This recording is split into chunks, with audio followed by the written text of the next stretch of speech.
Hi everyone, welcome to the 6-part video series for Embodied Spirituality. This is part 2, the transformative power of heart-based emotions. Hi everyone, welcome to our 6-part series. This is part 2, the transformative power of heart-based emotions. My name is Dr. Elaine Doherty, and I'm here to lead you through this whole process. So first, a couple ground rules. We have some jobs here. My job is to hopefully inspire you and give you some working knowledge and tangible tools to help you increase your capacity to reduce stress and anxiety and increase your capacity for resilience and success. Your job is to implement what you learn, because it's experience that changes you. I can give you all the knowledge in the world, but it is experience, it's lived experience that changes you. And so I often say, if nothing changes, nothing changes. It's your job to implement this to really make it experiential process and kind of transform the experience of your life. So before we get started here, I'd like to lay the foundations of where we're going with all of this. There's a term, or there's a concept called planting the seeds of consciousness, and that term is kind of gives us the idea that we are always planting seeds. Every moment of every day we're planting seeds, and those seeds that we plant are what grows, and the seeds that we plant are our seeds of our thoughts, our seeds of our emotions, and our kind of seeds of what our emotional life is like, and we are just reaping more of the same. So I want to start with a story of two wolves, and it's a kind of metaphor of where we're going with this whole part here. And there's different renditions of the story, and you may have heard it before, but rendition I like the most is that there's a young American Indian boy and his grandfather. And the young boy is standing there and talking to his grandfather, and kind of really struggling with some internal stuff. And he says, "I don't know, grandfather, it's like I always have two wolves inside of me. And one wolf is full of love and compassion and happiness, and the other wolf is always angry and hateful and hurtful, and they're always competing to see who can gain the most control of my inner world. And I just want to know which wolf wins." And the grandfather says, "Well, that's easy. It's the wolf that you feed." And so basically, again, we have two ways of being or seeing in the world. I'm going to just kind of build back on the foundation of what we talked about during the first session and then kind of build on from there. So again, we have two systems that drive us. We have our fear response system, and we have our calm and connection system. Those are the two systems that drive us every moment of every day. Now, couple things. Again, physiologically, we can't be in both drives at once, and the one that we're in most often wins. So we have our fear response system, and we have our calm and connection system. Again, we had to have both systems to survive as a species. We had to be hyper reactive to threat before thought. It had to be all consuming, or we as a species wouldn't have reacted when we were faced with danger. It had to be built very deep into our system. It had to be quick, and it had to be reactive. So we have those mechanisms in us, but we also had to have our calm and connection system. Our calm and connection system is the system that guides us to love. It's the system that guides us to bond. It's the system that guides us to socialize, to create community. And again, we are in one or other of those drives always. And so I want to remind you, I just kind of told you when I started out, I told you about a morning where I was really stressed out and late, and I was able to catch myself, and I was able to transform into being very present and very aware of that moment. And then that moment offered me something beautiful in an interaction with my father that I didn't know was going to be the last time that I spoke with him or saw him. And so again, that kind of gives I think, a really good foundation of what those two systems are like, and that we have to calm our fear response system before we actively cultivate our calm and connection system. But this whole program is built on both. It has to be a two-pronged approach, or you're just going to be always putting out the fires. If you really want to live from a place of love and of connection and of compassion, support, socialization, connection, all of those things, then that has to be actively cultivated. It's not just about reducing what's wrong, it's about intentionally creating what's right. And so we also talked about the things that we might be consumed with right now, consumed with just fears of what this whole pandemic is doing to our lives, fears of what not knowing what's going to be next, or we might just carry this non-specific anxiety dominating our existence because we don't really know what it is, but we're just kind of carrying this constant fear. And so also, again, I shared with you the idea that you live in a human system. It's a whole mind body complex. It's always working together. And as long as we're humanly alive, and I'm not talking about what happens after we die, but as long as we're humanly alive in our human body, it works holistically, and all of it together, and enables our lived experience, all of our experience, our emotional experience, our connective experience, even spiritual experience is filtered through and processed through the body. And so by being able to look at our body, and again, when I talk about body, I'm not just talking about shoulders to toes. I'm talking about the whole system that we live in, including our brain, including our thoughts, including our emotions. And so when we start to learn about how that all functions under experience, then we can begin to use it as a blueprint for change, because then we understand, okay, what does this do? What is this system about? The second thing that I really kind of enforced is that we are a system of adaptation. So being human beings, our whole mind-body complex is constantly adapting. First of all, it enables and filters and facilitates every experience that we have. It's processed through our brain, it's processed through our emotional experience. Everything that we think about, everything, every behavior, every choice is all filtered through this system. So again, as human beings, we are adaptive. Every experience, every moment of every day is enabled and filtered through these systems that we live in, our whole mind-body complex. It facilitates everything that we experience. And every moment carries its own physiological imprint. Every moment, every thought, every word, every emotion carries its own physiological imprint. And then that imprint dictates how we further perceive the world. It dictates the choices we make, the behaviors we exhibit, and any physiological state that we're constantly in maintains and perpetuates that state. In other words, we have structural changes, we have anatomical changes in our brain and our body that actually create a greater capacity to live from those states. So we are constantly and consistently training our capacities for any emotional state that we routinely experience.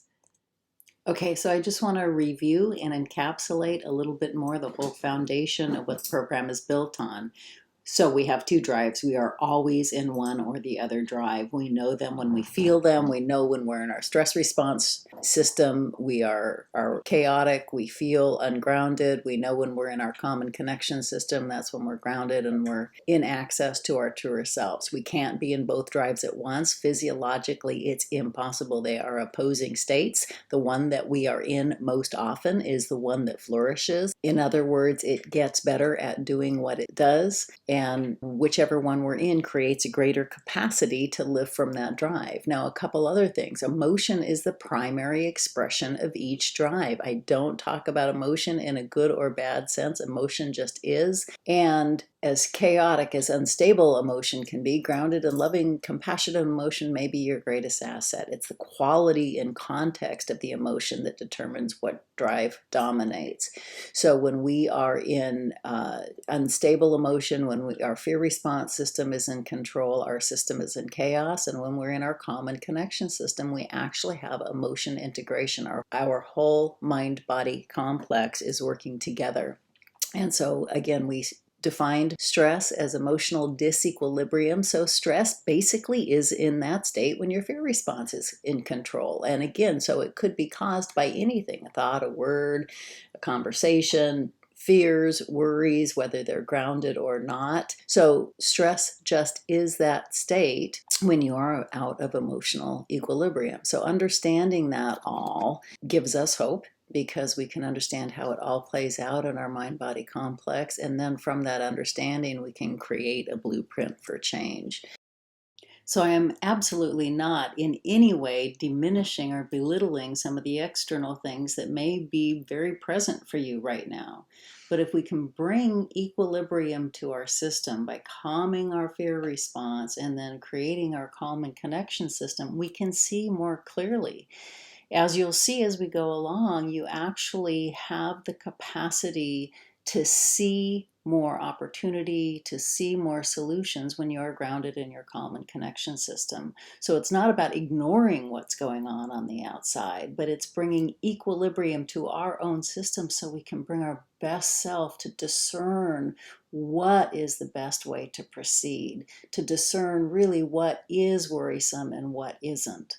So we talked a little bit about how our whole mind-body complex works, which I call the foundations of psychophysiology, how we get programmed initially and how we perpetuate that program unless we give ourselves another experience. Remember, we were always molding to experience. We are always molding to experience. So the only way to change or transform is to give ourselves an authentic different experience. Remember, we're molding to our authentic experience, not what we try to will into action or not what we pretend.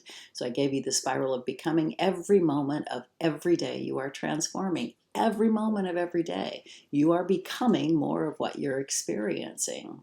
It starts with your perception, you make meaning, it makes a physiological imprint, and then you are always seeing and perceiving again from that physiological imprint. You have behaviors and reactions and choices that are consistent with that spiral. Every moment of every day you are becoming something. The problem is most of us don't know that.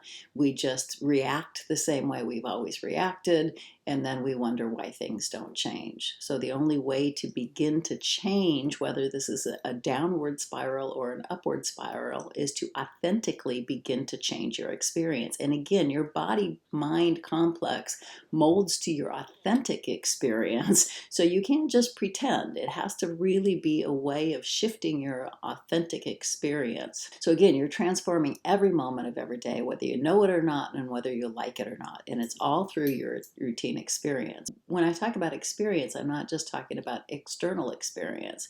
Ultimately, it's your internal experience as you're processing what's going on externally.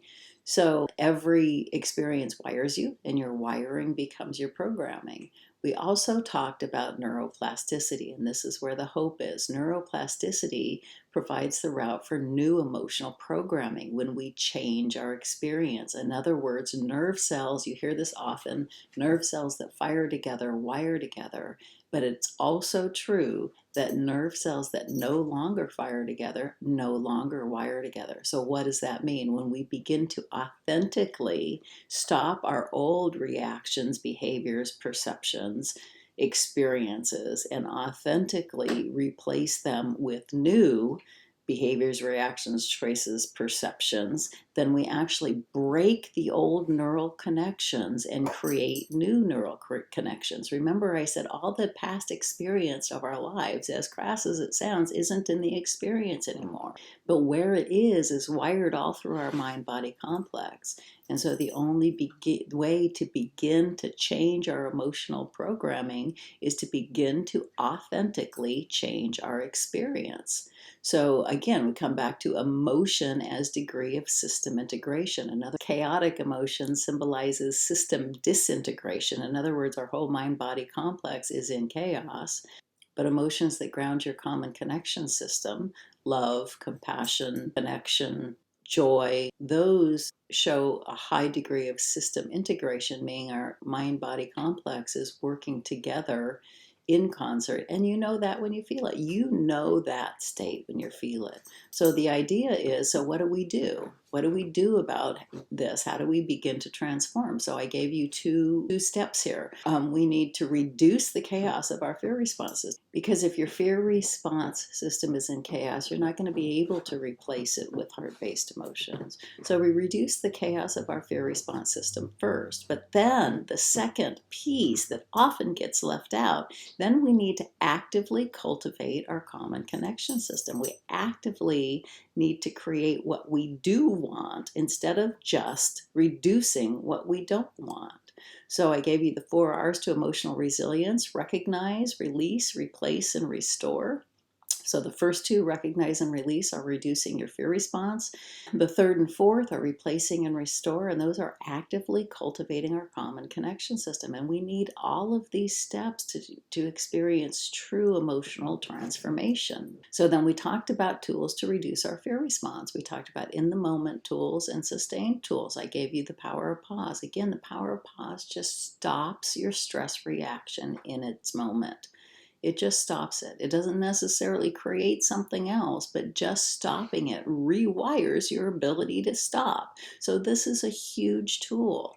I gave you present moment awareness. Again, same thing. It just stops your fear response system from spiraling out of control. And I also gave you paying attention to attention. Most of the day we go through our day and we don't even realize where our attention is. But again, your attention is just molding to more of the same, whether it's subconscious or conscious attention.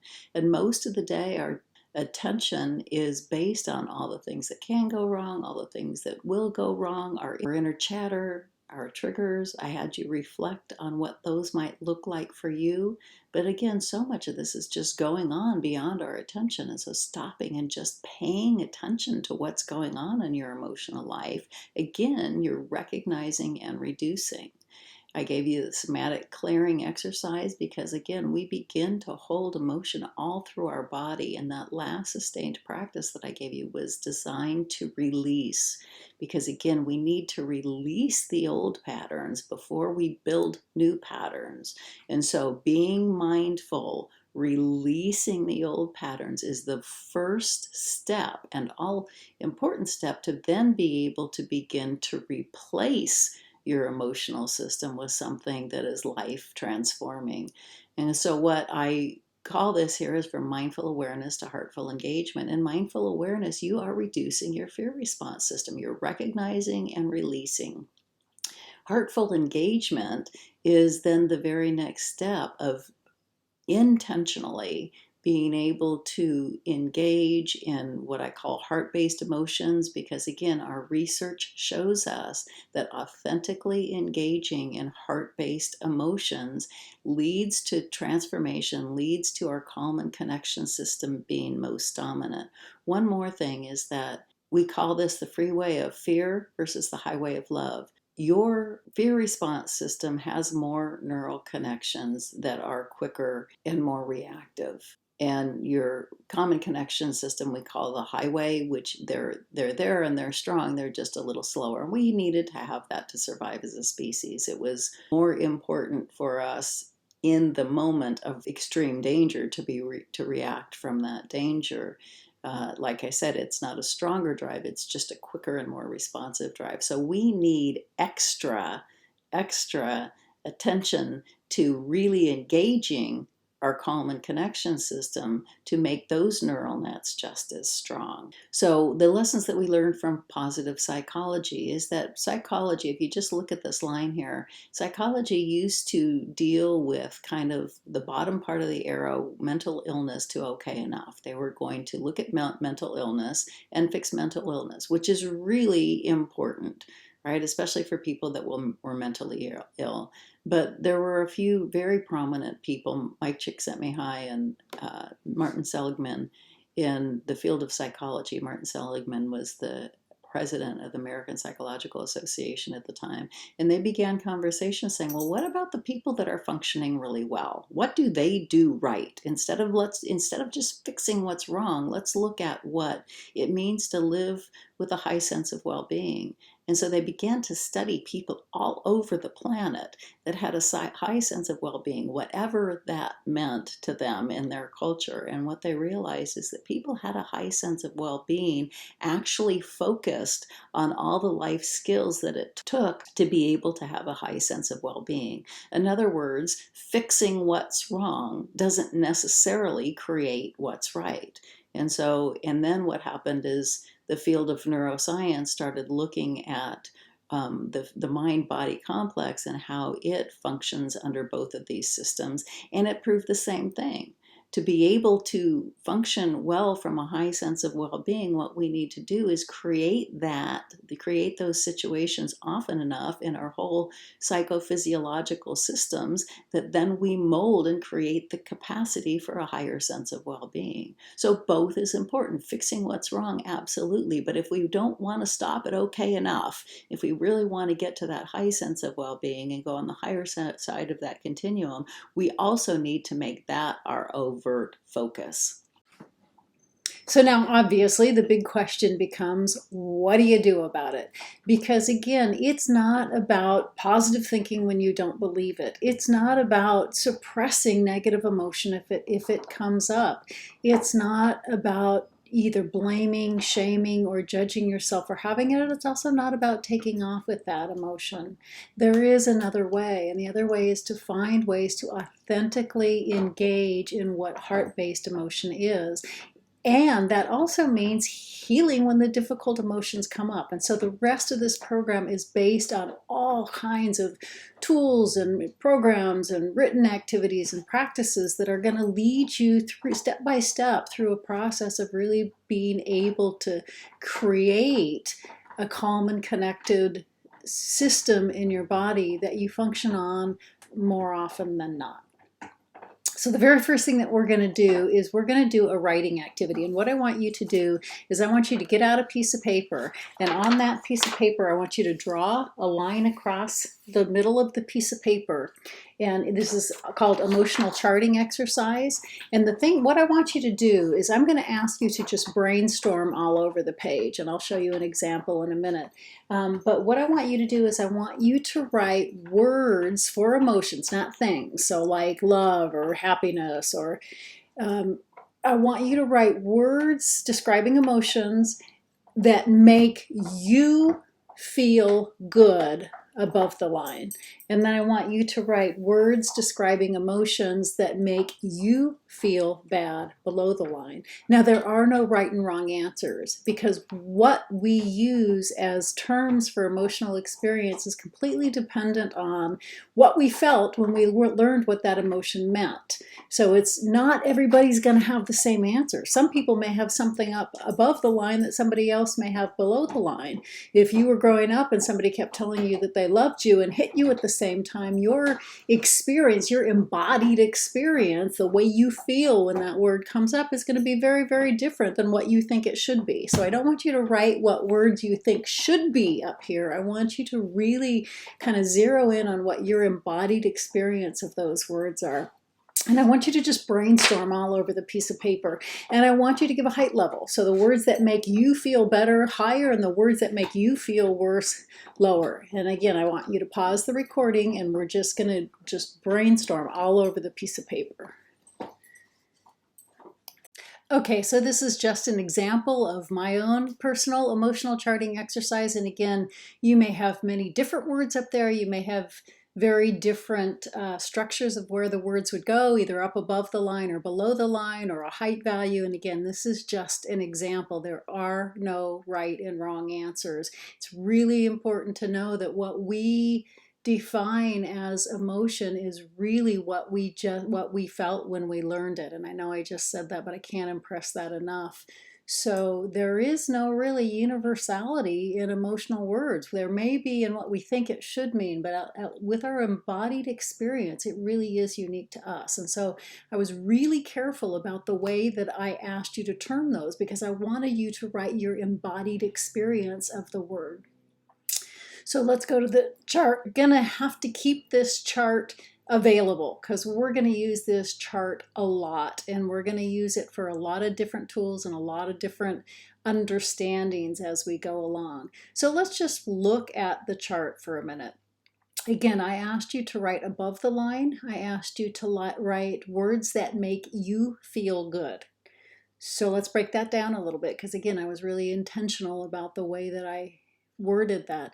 Words that make you feel good, meaning that they carried an embodied experience for you of something that contributes to your well-being. And the words below the line give you an embodied experience of something that is out of balance for you, that is in disequilibrium. Okay, and again, I do not use positive and negative because a lot of people would say positive is above the line and negative is below the line. I don't use those because what happens if you use the words positive and negative, then the negative words get judged. And I absolutely honestly believe that the words below the line are an emotion that has become out of balance because of an implicit memory that we talked about from the first session, an implicit memory that needs healing. And so we're going to get to those below the line.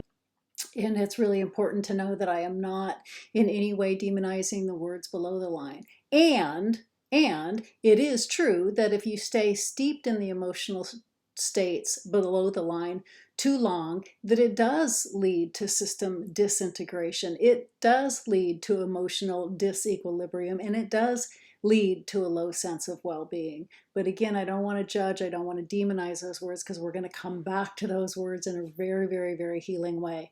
But the very first thing that I want you to do is I just want you to look at the words above the chart, and I'm going to give you some very, very easy everyday tools to be able to implement in your everyday life that can really change a lot. Again, in the world of neuroscience, little changes go a long way. So it's just the little things we do all day long on a daily basis that make up the basis of true transformation.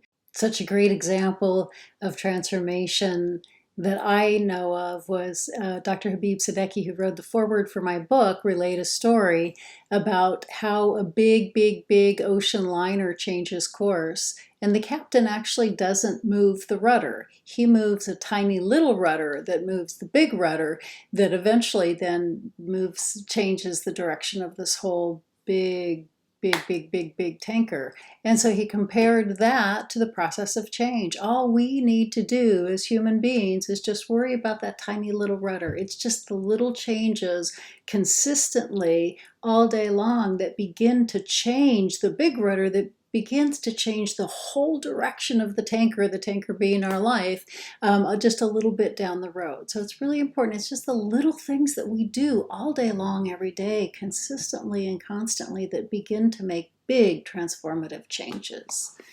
And so one of the things I always say is shift when you can, heal when you can't. When you look at that line, shift when you can, go up to the top of the line when you can. Now again, it's really important to understand that it's not about pretending, it's not about positive thinking when you don't believe it. But a lot of times it's a choice. A lot of times I can be driving to work or I can be walking to class, not so much right now, maybe walking around the neighborhood, but I can just have my mind focused on all the things that are going wrong just as easily as I can have my mind focused on all the things that are going right. A lot of the times it is a choice. And so when you remember that every moment of every day we're transforming to every moment's experience, it becomes important where your attention is in all those tiny little moments of the day. When I can be walking or driving and just as easily be focusing on all the things that I'm grateful for, all the things that I love or that I'm feeling connected to, those moments begin to make up the whole fabric of my life. And so what we're going to do here is we're going to talk about tools that you can just implement in your everyday life that seem like little shifts, and they might not seem so much, but overall they begin to shift your whole system. And so one of the tools that can be very powerful is something called the 3-to-1 ratio. There's been research done that shows that from a neuroscientific standpoint or a psychophysiological standpoint, or again, the way our whole mind-body complex works together, which again is in perceptions and behaviors and choices, it's not just like from your shoulders to your toes. From a psychophysiological mind-body complex standpoint, if you can be in an emotional state above the line, 3 moments to 1 moment below the line, we see huge transformations take place. So a lot of times it's a choice. And a lot of times when it is that choice, if you can choose to be in a state of gratitude, you can choose to be in a state of love, you can choose to be in a state of compassion, major, major, major changes take place. We just don't understand the power of our attention every moment of every day. And when we can shift, if you can shift, authentically shift, just to be able to do that on a routine basis makes a major, major change in what's going on with you. The other great thing about the 3-to-1 ratio is it leaves room to be human. Nobody expects you to be above the line 100% of the time. It's not normal. It's not healthy. And if we pretend we are when we're not, then we're just cultivating more suppression and more of the states below the line, because again, it's really your authentic experience. So the 3-to-1 ratio makes it doable. When you think about the 3-to-1 ratio, it's like, okay, wait a minute, I do have a little bit more responsibility here for my own emotional experience. When I can shift, I need to shift. But when I'm not feeling all that well, and I am experiencing something below the line that I'm not able to shift out of authentically, then that one part of the ratio means it's time to really address that. So let's put this in the context of what we've been talking about all through session 1. Again, every moment carries a physiological imprint. In session 1, I talked about the importance of our biochemistry, that every cell and every organ in your whole body has receptor sites for various biochemicals. Biochemicals are the things in our bodies that are chemicals carried by our blood, and their job is to do something. And the biochemicals associated with emotion are huge. I talked a lot about cortisol. Cortisol is our stress hormone, and it floods our body when our fear response system is in control. But we also have biochemicals that function the opposite, and oxytocin is one of those. Oxytocin is produced through trust, love, bonding, all the opposite states that you would think of for your fear response system, right? Oxytocin is one of the primary hormones of your calm and connection system. There are others, but oxytocin is one of those primary hormones.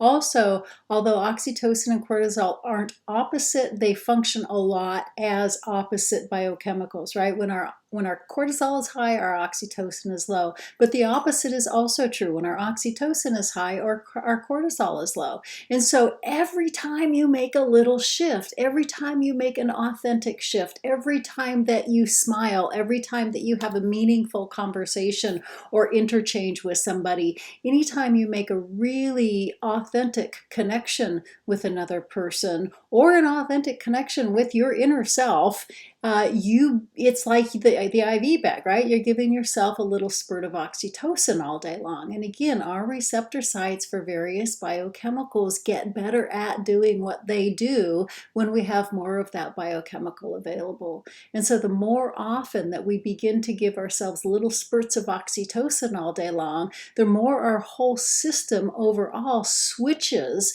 to a place that is functioning from the state of that biochemical more often than not. We even see healing in oxytocin receptor systems when we can really begin to replace experience with that consistent connection with ourselves, with life, with the beauty around us. Now, another everyday tool that is available to us any moment is something that we call micro moments. Micro moments are similar to the 3-to-1 ratio, except micro moments are moments that you can create. It's not that you're relying on external things to happen.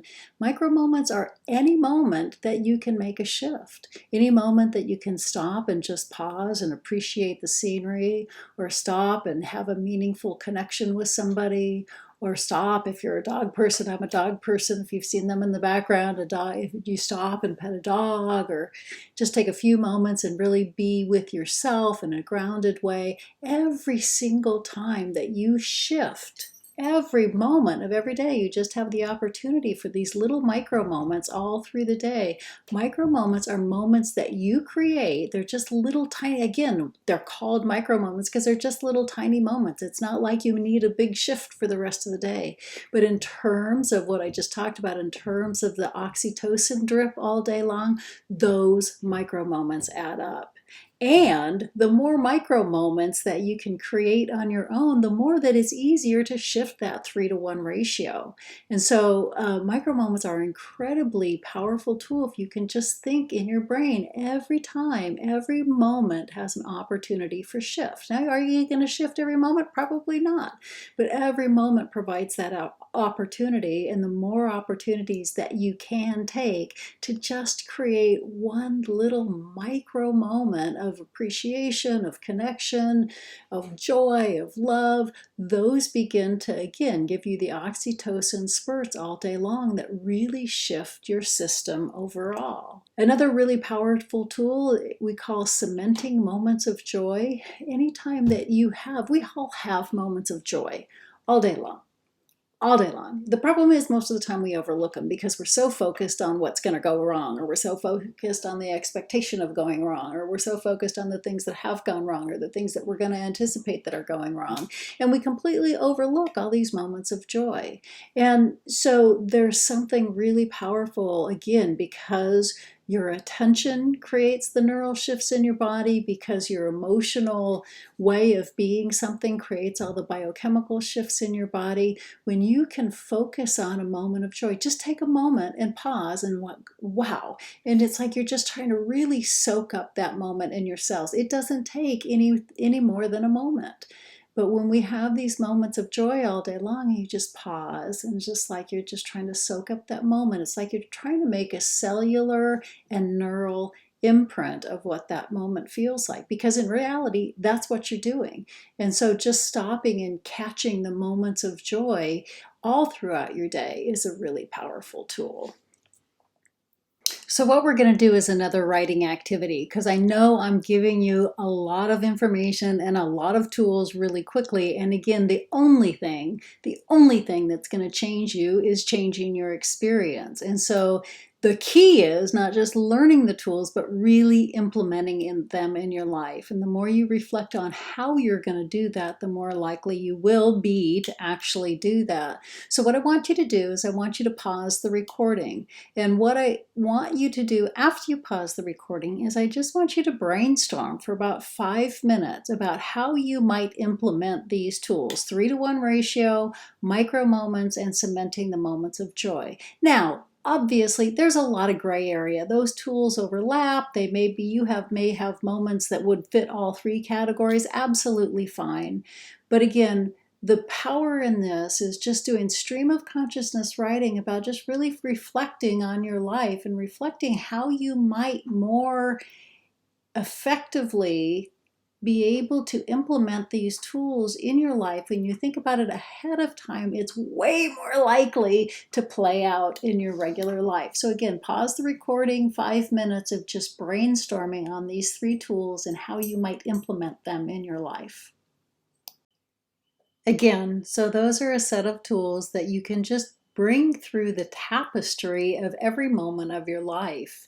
They're just about bringing your attention in a different way to all the moments of your life and shifting when you can. And again, I can't express enough that it's experience that changes you. I mean, it may be really cool that you're writing this stuff down and going through this process and listening to me, but listening to me isn't the thing that's going to change you.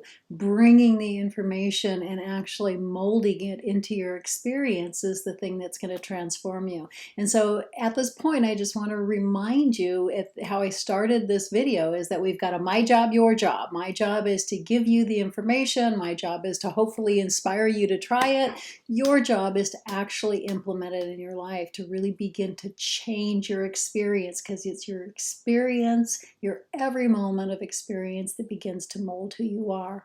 So the next set of tools, what we're going to do is we're going to talk about tools that intentionally engage your calm and connection system by a shift in affect. And I'll tell you what that means in a minute. And they're in the moment tools and they're sustain tools.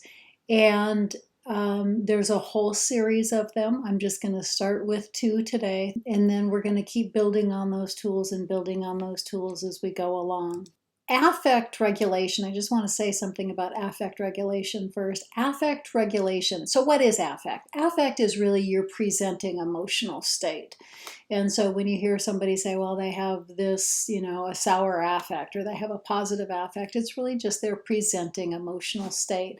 And now what we know, again, through positive psychology and also through neuroscience, is that your affect can be trained. It's not pretending, it's not suppressing, it's not like thinking positive when you don't believe it. Affect is really your authentically presenting emotional state, but you can train your whole mind-body complex to live from a different state of affect. And so what we're going to do is we're going to learn a whole set of tools, what I call the heart tools. And I talked about mindful awareness, and then I talked about heartful engagement. And so heartful engagement is really about intentionally engaging in heartful emotion. And so the heart tools are heartful emotion affect regulation training. So it basically means that we're actually changing our capacity for a more heart-engaged affect in all of our life, more love, more compassion, more joy, more connection. By intentionally practicing those tools, you get better at anything that you practice. And there's a reason why we call these practices. And so there's a whole set of tools that we're going to finish the whole series of these sessions with, called the heart tools. And those are basically an intentional shift in affect. And so the heart tools are based on 3 steps: notice, refocus, and nurture. What I've done is I've tried to take all the stuff that I've learned from neuroscience, all the stuff I've learned from psychophysiology, all the stuff I've learned from practicing many meditation traditions over the years, and engaging in all kinds of spiritual practices, all kinds of emotional regulation practices, and try to condense them and make them simple that you will actually do them. And they're based on all the neuroscience that I've talked about so far in these sessions. So the notice step is really about noticing any reactivity that you might have. Again, any trigger, any stress, any anxiety, any worry that seems to come up and throw you off balance. It may be a mind thought, it may be a physical reaction, but what you want to do is just be able to notice when it comes up and then disengage from its reactivity, right? So you're not suppressing it and you're not taking off with it. And you're not blaming and shaming yourself for having it. What you're doing is it's almost like you're noticing from a witnessing. This is like where the power of pause comes in, right? That's like the first step in this. We're just going to notice from a non-reactive, non-judgmental point of view so it doesn't get hold of us. And again, what that does then is begins to stop our fear response. This is kind of the recognize, release part of the 4 steps. Then we refocus. And in the refocus, what we do is we refocus our whole physiology, because refocusing our physiology helps us release, again, releasing that this build up from our fear response system, but then it also opens us up to be able to really authentically engage in an emotional shift. Because again, you can't force it. You got to make your whole mind-body complex ready to be able to be receptive to an authentic shift. So what we first do with the refocus step, again, this step is made to really be able to open up the spaces for us to be able to make an emotional shift. And so the first thing we want to do is bring ourselves fully present. Most of the time, what really helps to facilitate this is to become hyper aware of your physical senses. It's like zero in on what are you hearing? What's the sensations on your skin? What are you seeing? It really grounds you in the here and now, which helps turn off the fear response. Remember, we have to turn off the fear response, but then we need to actively engage in our calm and connection response. So part of the refocus step is just kind of finishing turning off the fear response and then opening up the spaces for the calm and connections response. So then there are physiological things that we can do. And in those physiological things that we can do, they absolutely open up the spaces for us to be able to ground ourselves in being receptive to an emotional shift.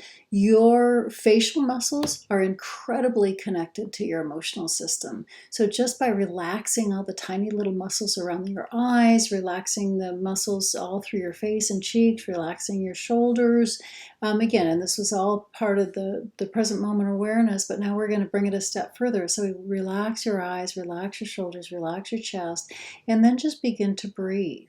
It really helps if you bring the awareness somewhere in your torso, because it really does help turn off the brain chatter.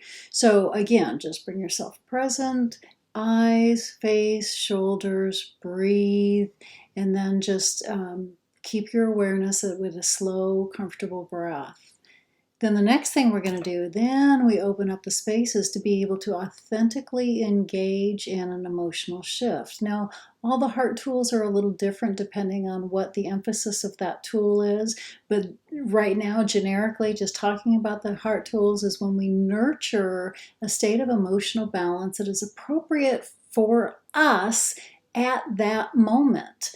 Most of the time it helps if you engage in an image. You don't have to. Some people aren't image people, but a lot of people it helps if they just bring up an image of something that they love or that they appreciate or that they're grateful for, or a nice memory or some kind of imagery that's going to help bring up that embodied state of some kind of heartful emotion.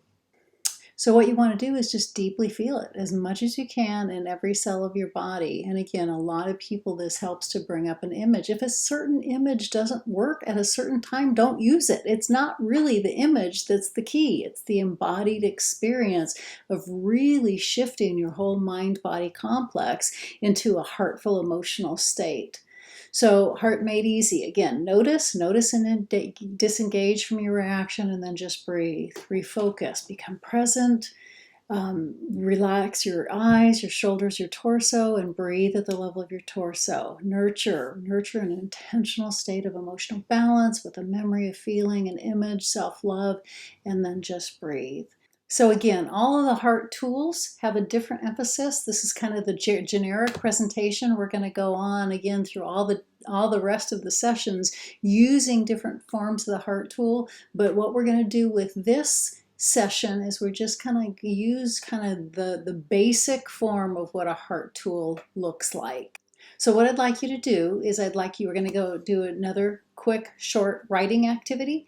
I'd like you to get out a piece of paper, and on that piece of paper, I just want you to write down images that typically for you bring up some kind of really deeply felt sense of a heartful emotion, and just brainstorm all over the page. And they don't have to right now. Sometimes something's going to bring up that emotion and sometimes it's not.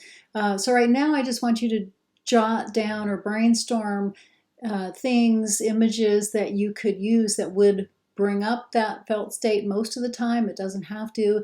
And again, it could be person, place, thing, image, memory, whatever it is for you that again brings up embodied sense of a heartful emotion. Pause the recording and write. Again, so what I just gave you is kind of a generic form of what a heart tool might look like. Again, we're going to change the nurture step as we go along, when we focus on hope and we focus on gratitude and we focus on self-empathy and compassion and some of the other things that we're going to focus on as we go through these sessions. But again, those are the generic steps. So what would it really look like? First of all, we have in the moment tools where it's just like the power of pause or present moment awareness, where you actually stop and pause in the moment of being triggered, in the moment of being stressed, or in the moment of being worried about about something or overcome with your stress, your fear response system, and just to be able to again, now not just calm your system down, but really engage in something else. So we have a tool called Heart in the Moment. And again, so you notice your reactivity, refocus your physiology, and then go back in and kind of nurture, bring up a really strong felt emotion, what for you is a heart-based emotion. And what that does is shift your physiology. And so what we're trying to do when we shift our physiology, if you remember back that spiral of becoming, that all-important arrow between what the physiological impact is and then the continued perception, right? This begins to change our perception, our reactions, our behaviors in the moment. So that downward spiral now starts to become an upward spiral. So Heart in the Moment is in the moment tool. And so what I want you to do is I want you to go back and in the last session, what I had you do is kind of brainstorm times that you might get triggered, that the power of pause or present moment awareness might be a good tool to practice. And what I'd like you to do now is I'd just like you to go back and look over those. I'm going to have you do this as homework. Go back and look over those and add in any kind of situations that you might also do Heart in the Moment. Now, the really important piece here is nobody needs to know what you're doing. You can be in the moment of reactivity and be in the middle of a conversation, a heated debate, a difficult situation where you're really triggered. Nobody needs to know that you're just, okay, I'm going to disengage. I'm going to relax my eyes and my shoulders and my chest. I'm just going to start thinking about my dog's face. And you're right in there interfacing with somebody. And yeah, it does take a little bit of practice, but what happens is your whole physiology changes. And when you're not combative, if it's in relationship to somebody else, you're not combative back, then all of a sudden the whole situation softens. So what might this look like? I was working with a woman who was terribly, terribly triggered by her boss. Now, he would trigger everybody. He had one of those personalities, and we all know somebody like that, that just a minute of running into that person, and it was just totally insulting and invasive. But she really carried it hard. And she knew she had to go in for a meeting with him. And so she just spent a moment right standing outside of his office. Nobody knew what she was doing. Notice her reactivity, notice that she was but do it from a disengaged place. Wow, I'm like really upset. I'm not going to go with it, but I'm just going to notice it.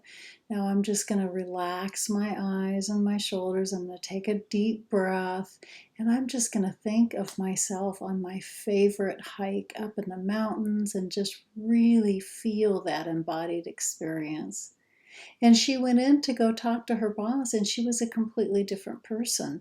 It was like she was Teflon, and anything that he was saying was just kind of sliding off her. And when that happened, then he totally changed his demeanor. So again, being able to engage in these right in the moment of reactivity is huge. And I can't impress enough how much they can change a moment, and how much when you routinely do that, you begin to actually retrain the way you react in the moment. Okay, so another variation of this is what I call Heartful Outlook. Heartful Outlook is the same thing in the moment of stress. Again, you're going to stop. It's in the moment tool, but again, it's one of the heart tools because you're going to intentionally engage in an affect shift.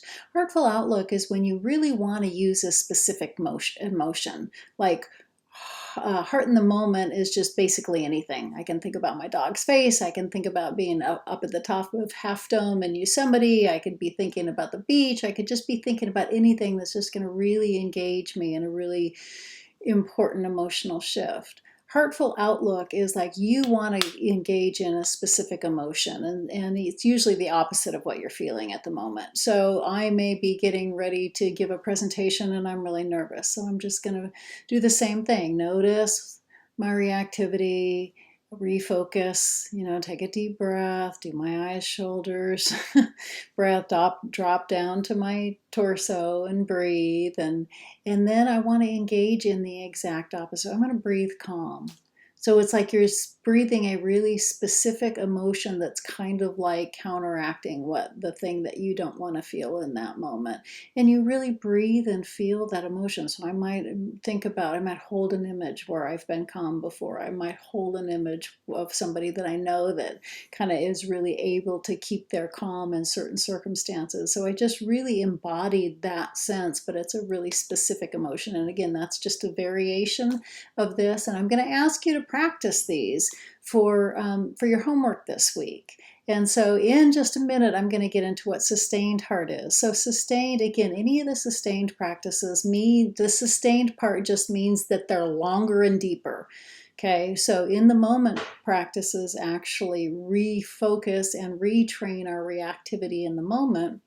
But the sustained practices really go deeper and kind of retrain in a whole different embodied way of being. And they're both really important for what they do. So sustained heart is, again, it's one of the heart practices. We go through the notice, refocus, and nurture steps, but they're really pretty long and drawn out. And then the nurture part of that is to just really let yourself deeply soak in the felt or embodied state of whatever is a heartful emotion for you at that moment. And again, some images may be appropriate at sometimes and sometimes they may not. I mean, my kids are often off the list for me for a hurtful emotion. Sometimes they're not.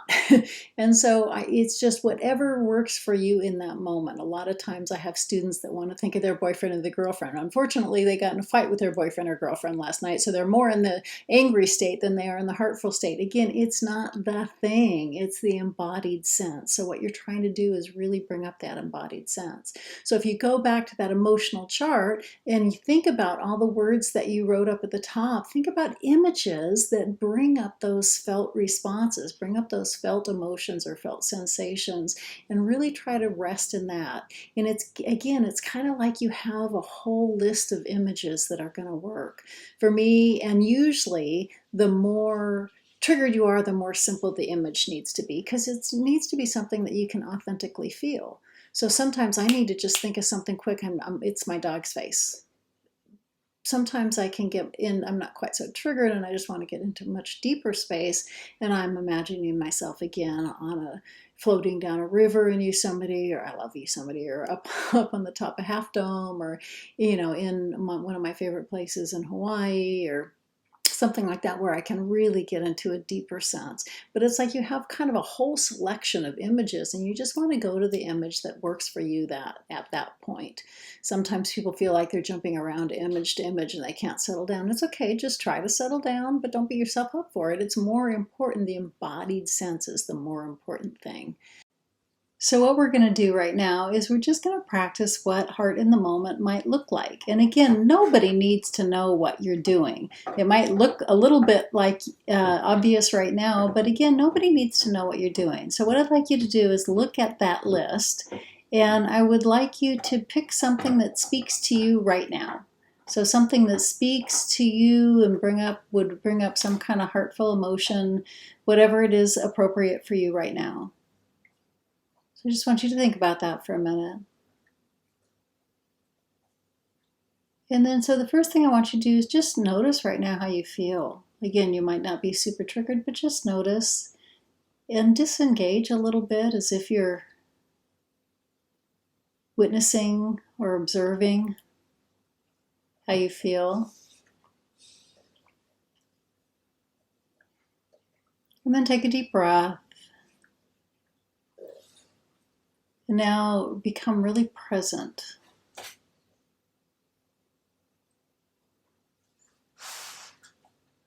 And now focus on the tiny little muscles around your eyes and release those, and the rest of your face.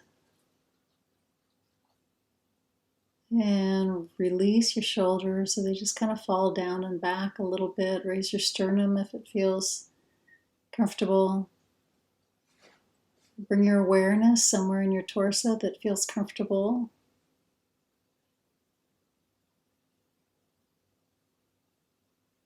And then just focus on a comfortable breath. Now, as much as you can, I'd like you to bring up a really deeply felt sense of one of those emotions that you either wrote above the chart or one of the images that you wrote down on your list, and just feel the emotion that that brings up. Again, it's like you're trying to really embody that felt experience.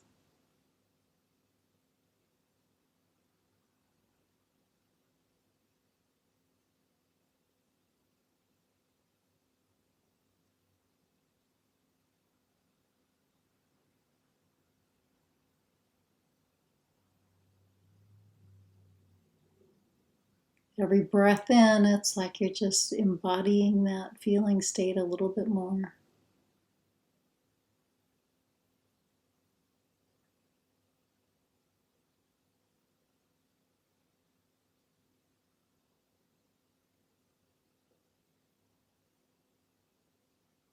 And then just bring your awareness back and notice how you feel. Again, that was just a few moments. And we weren't necessarily already starting in a triggered space. So you can imagine when you're already in a triggered space how much you can begin to shift. Just being able to intentionally nurture a different emotional state changes your whole mind-body complex and really grounds you in your common connection system. And so the more you can do that through different moments of your day, the more you can do that through different periods of being triggered, the more you really reset your system overall, and the more that you just begin to live from that calm space. Then it just doesn't even feel good to be triggered anymore. I felt good. So first what I'm going to do is I'm going to go over the homework for this session, and then we're going to go into the sustained heart practice. So your homework for this session is to note your shifts. So what I'd like you to do is I'd like you to practice as much as you can the 3-to-1 ratio, micro moments, and cementing the good as often as you're called to do so, and record your experiences. So just do whatever you need to do to be able to remind yourself to stop and to do those practices, and then just record them, because it's really important to start noting when you are shifting and just noting, the situation, noting if there's any shift in you. But also, what's really important about that practice, about just noting your shifts, is that it reminds you to do that. So the more that you can keep it present and aware, the more that you're going to likely do those tools. So I'd like you to do those 3 tools as much as you can: 3-to-1 ratio, micro moments, and cementing the good. And then I would also like you to practice heart in the moment, or heartful outlook, at least 4 times a day, and record your experiences. Again, it's so important to record your experiences. Also, do any extra journaling. You may want to journal. It may be, you may do a 3-to-1 ratio one day and notice a big shift in your emotional shift for that day. So you might want to journal a little bit about it. Again, I highly, highly, highly recommend any extra journaling that may be prompted. And then I would also like you to practice sustained heart. We're going to do it right now, but at least once, and then as often as you're called. Again, these tools, it's experience that changes you, period. So the more often you engage in these tools, the more you're going to experience the transformation. They're really not designed to be done only once. So again, practice sustained heart at least once, but if you're called to do so, practice it more. And then again, make sure you keep journaling or recording your experiences. So what we're going to do is we're going to go into the last practice. And again, I'd like you to have your journal closed, because I want you to just kind of let yourself be with the practice after the practice. So I'm not going to come back after the practice and talk to you. I will see you on the next session. The next session just focuses specifically on gratitude. But what I'd like you to do, again, is we're going to do what is called sustained heart. So it's the more generic form of the heart tools, because again, and what I mean by generic is that you're open to just kind of foster any kind of heartful emotion that is appropriate for you right now, today. And so again, you need to find a space. It's going to be about a 25-minute practice, and with a little bit of an introduction. And so what you need to do is you need to find a time and a space where you will be able to be uninterrupted. You can sit up or lay down. It's totally up to you. It kind of builds on the somatic clearing practice that we did before, but then it takes it in a different direction when you really begin to feel the nurture step of really intentionally engaging in an emotional shift. So get ready for the practice. You might want to pause the recording until you're ready, and then I'll see you for the next session on gratitude. Until then, take care.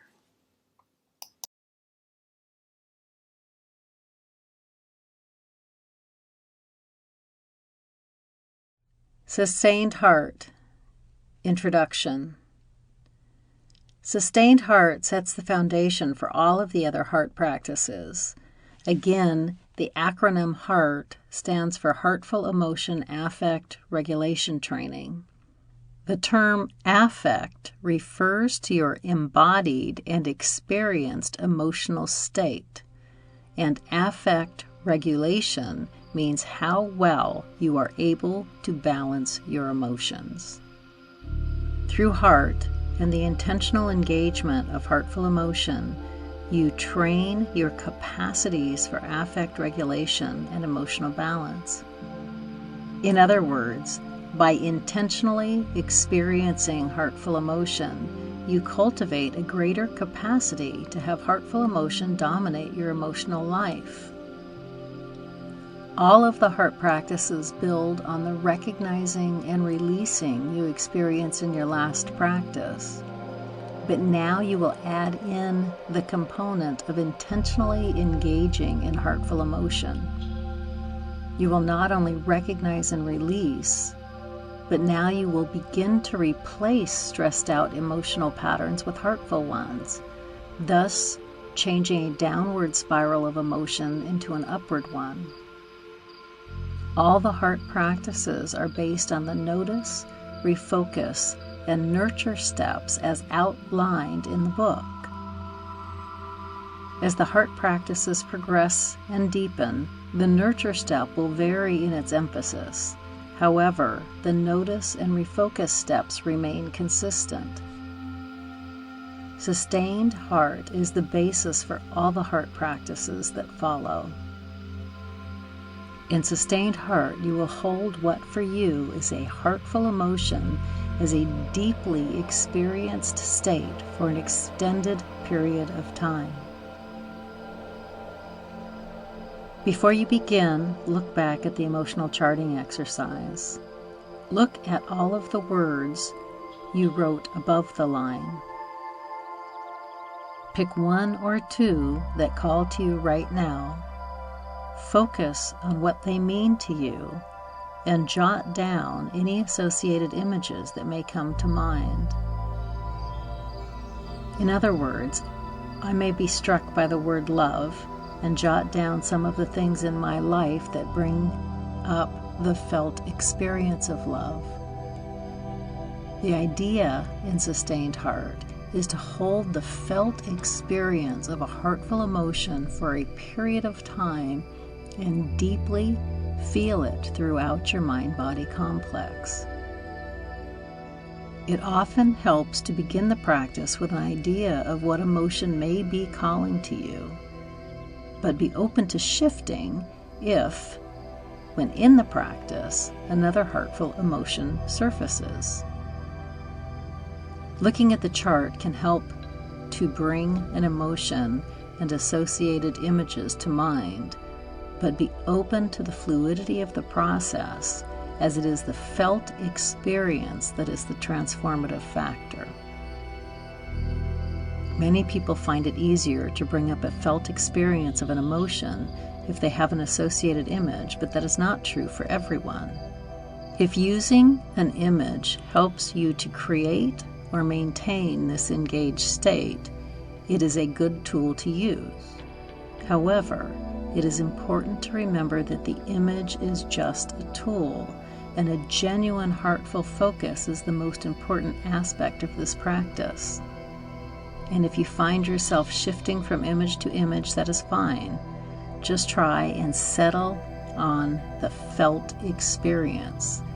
It is not the image that is important, but the experience, and some people don't use images at all. Also, occasionally I have participants who, theoretically, have something above the line that they think should bring up heartful emotions. However, in reality, they don't. If you find yourself becoming saddened, angered, or frustrated by an image, or if you find yourself shifting from image to image, try to settle on an image that brings up authentic heartful states for you. Don't think about it too much. Let the practice guide you. As you prepare to practice, find a place where you can be uninterrupted for at least 25 to 30 minutes. You can lay down or sit up, making sure you are comfortable. If you are lying down, you can support your knees with a pillow if it is more comfortable. Also, you might want to keep your journal with you, as post-practice is an incredibly rich time to journal and record your experience and any intuitive insights that might come up. Sustained heart. Practice. As we begin, let your awareness find your breath.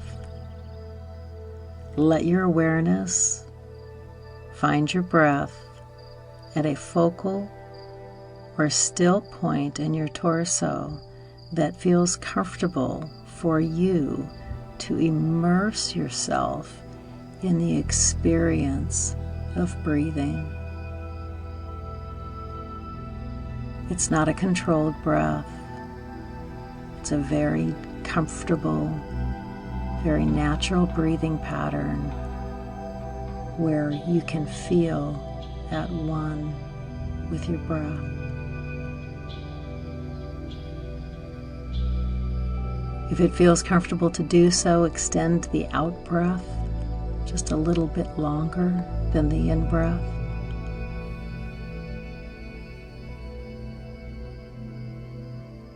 If you'd like, you can repeat the word release silently to yourself on every out breath. And as you do so, physically feel the sensation of release throughout your mind and body. Oh, it feels like your whole body is releasing a deep sigh. If it feels comfortable to do so, add in a couple of intentional and audible sighs. Physically feel the sensation of release throughout your mind and body. As we go through the meditation, somewhere in the background, keep part of your awareness always on this breathing pattern. Now notice where your thoughts are. Don't engage in the thought, but just notice. Notice your thoughts from a third person, witnessing or observing point of view, almost as if you were observing somebody else's thoughts. From this disengaged point of view, you might not even notice the content of your thoughts as much as the activity of your mind. Again, just notice. Notice if there's anything particularly present in your thoughts for which it might be helpful to promise yourself you will go back and address it another time if these thoughts can leave you be for the time being. Acknowledge them and promise yourself you will do so.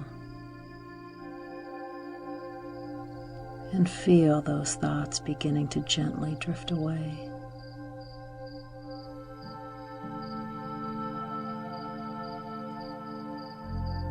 Now notice what you are feeling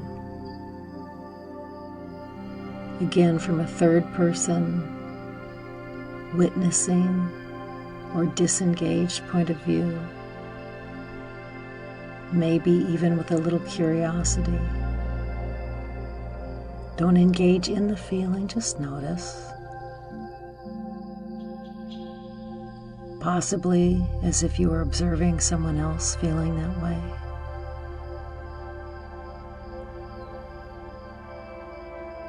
Maybe even with a little disengaged curiosity or surprise.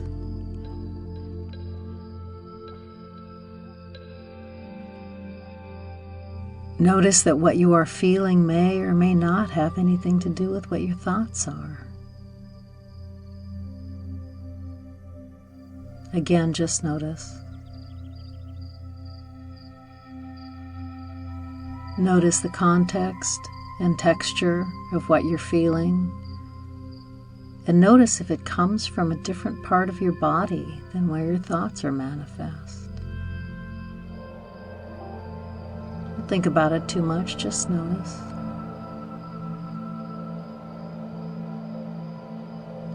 Notice if there is anything particularly present in what you are feeling, or it might be helpful for you to go back and address it another time if they can leave you be for the time being.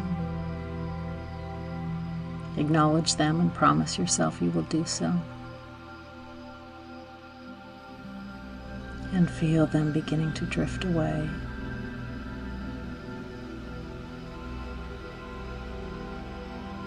Now notice your bodily sensations.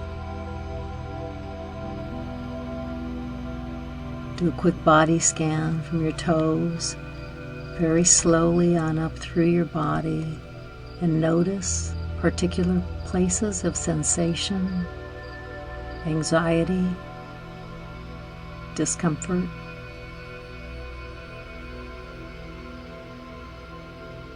Again, just noticing without judgment or engaging in the sensation.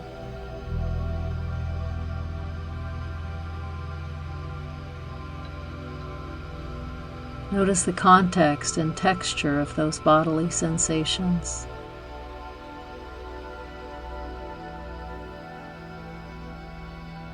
Maybe noticing with a distant curiosity.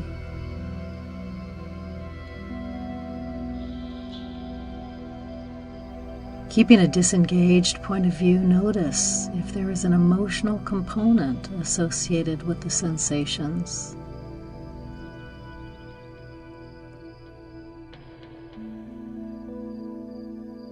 Notice the context and texture of those bodily sensations, and notice if they carry for you some intuitive message. Just listen and be open with a receptive and non-judgmental full presence without thinking about it or analyzing.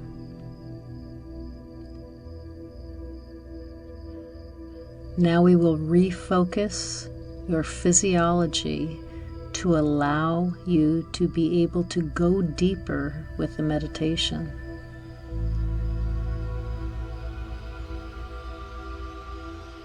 Continuing to keep your background awareness always on your breath, bring your foreground awareness and attention to your eyes.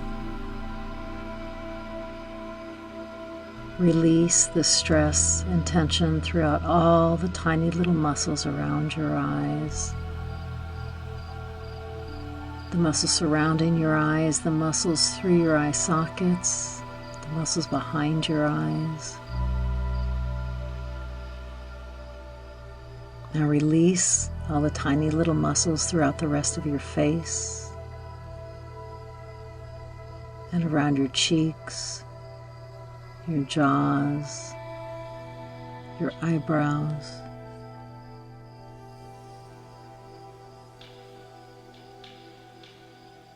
It may feel like you are losing any expression on your face. Now release through your shoulders. Let your shoulders fall down and back as you are releasing the tightness surrounding them. And if it feels comfortable to do so, very slightly and gently raise your sternum, which is the midline bone of your rib cage. Now bring all of your awareness back to your breath at a focal point in your torso that feels comfortable for you to fully immerse yourself back to the experience of breathing.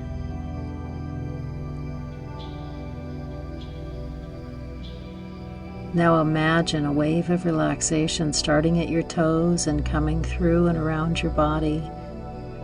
I will name body parts, and as this wave of relaxation concentrates on and makes its way through each body part, deeply feel the sense of release and relaxation through those same body parts.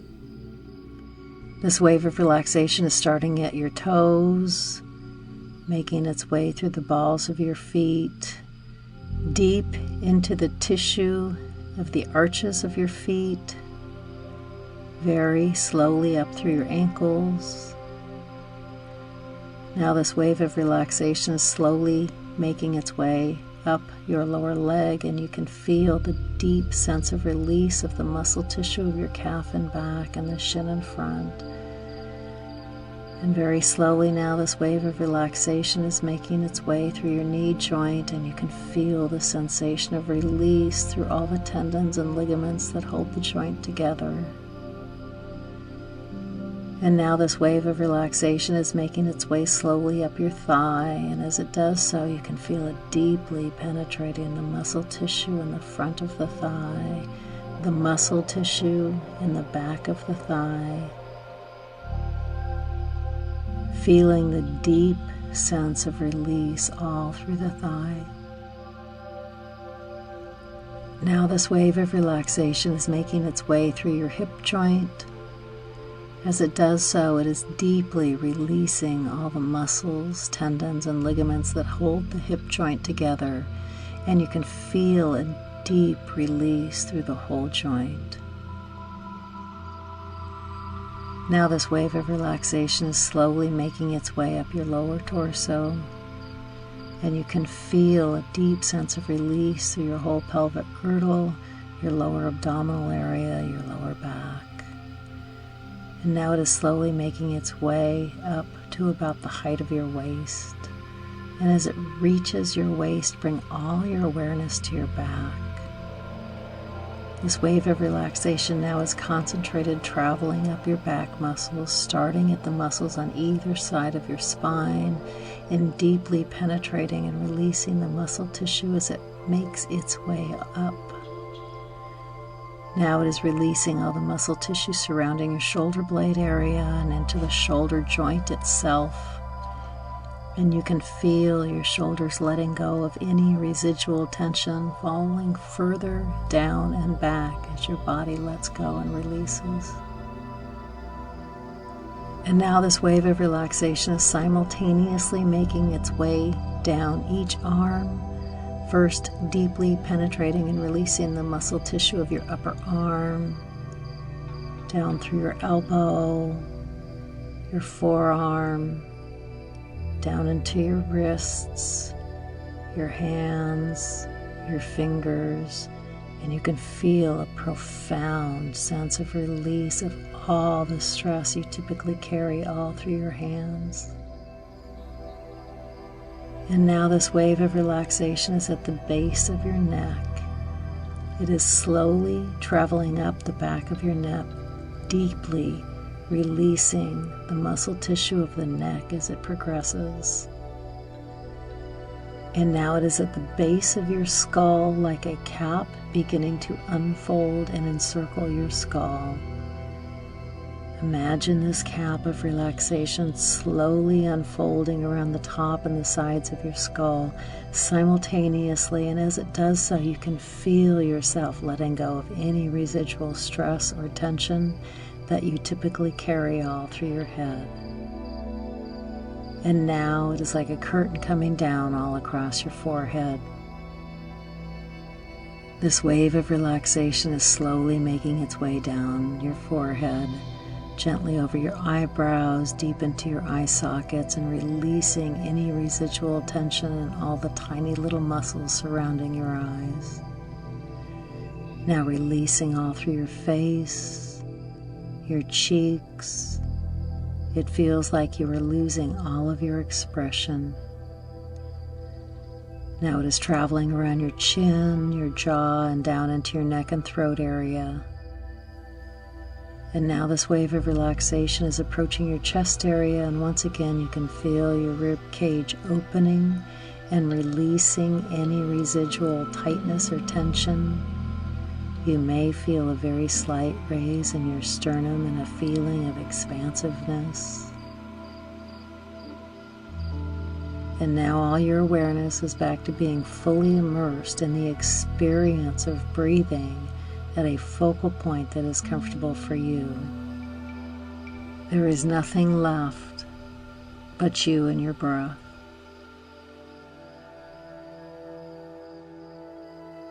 If it feels comfortable to do so, cultivate a tiny little smile and notice how the sensations of your body shift. Now you will nurture an intentional state of heartful emotion. So as deeply and as vividly as you can, nurture the felt experience of what for you is a heartful emotion.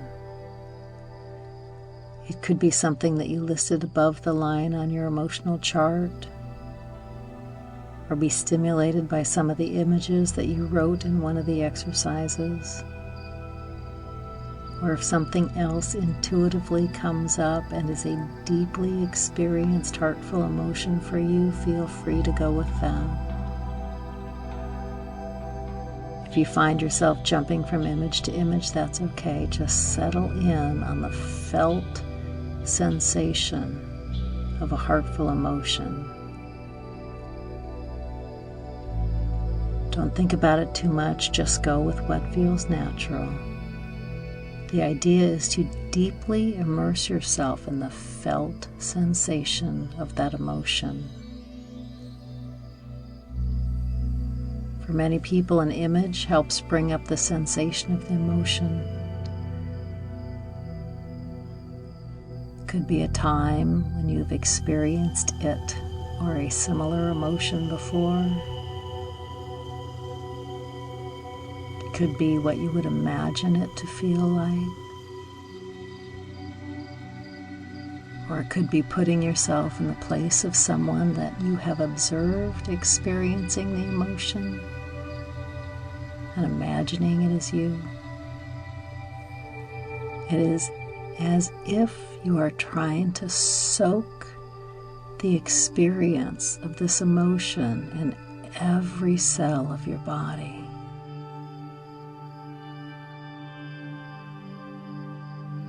If you are holding an image, notice specifically what it is about that image that makes you feel the way you do.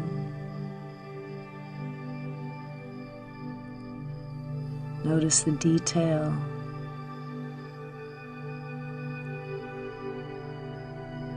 The sights.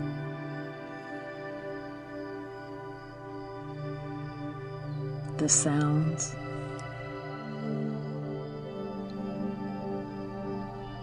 The sensations.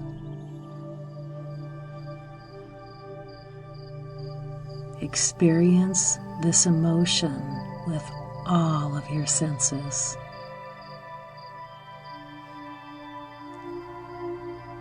What are you doing that makes you feel the way you do? Are you with anybody?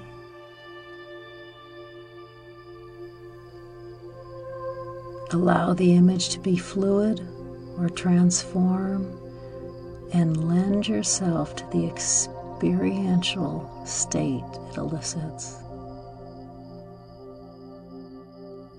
If you notice yourself shifting to anything other than a heartful emotion, cultivate again a smile and bring yourself back to a heartful state. I'm going to be quiet for a few minutes so you can fully immerse yourself in the experiential state of this heartful emotion in a way that feels right for you.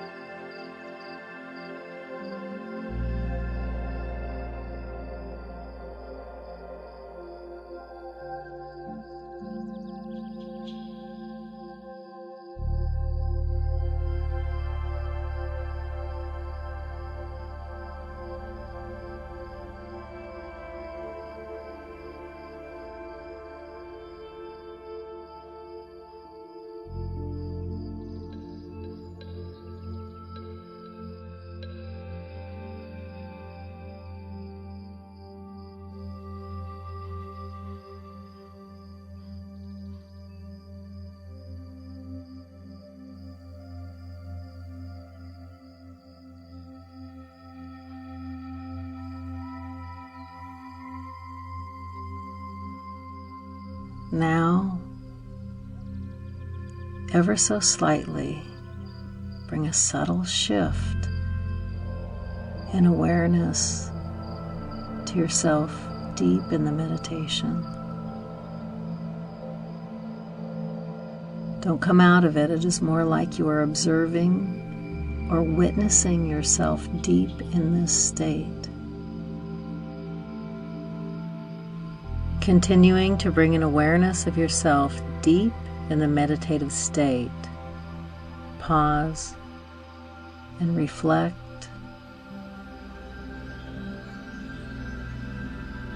Notice if any intuitive insights come up,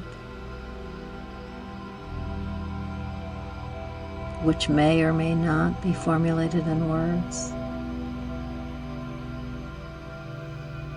It is important to spend some time in awareness of this liminal state or in-between state as it integrates the parts of your brain to more easily access the meditative state in your conscious moments.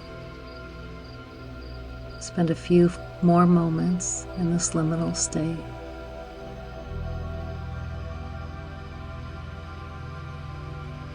Through a witnessing awareness of yourself deep in this meditative state, try to make a cellular memory of this experience.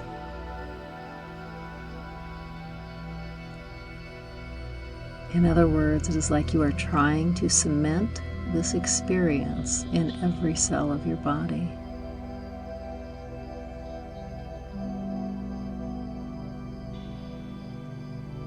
Now, at your own pace, begin to bring a little more awareness to how you're feeling.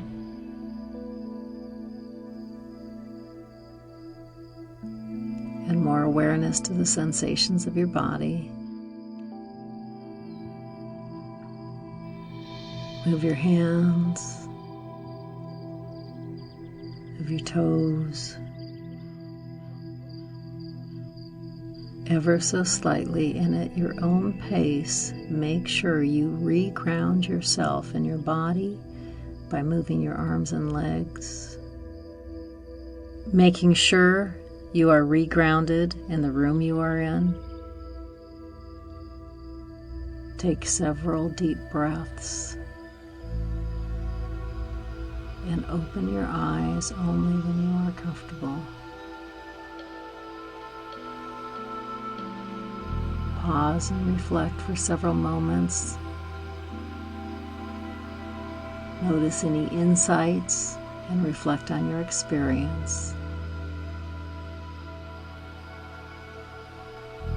Jot down any thoughts about your experience.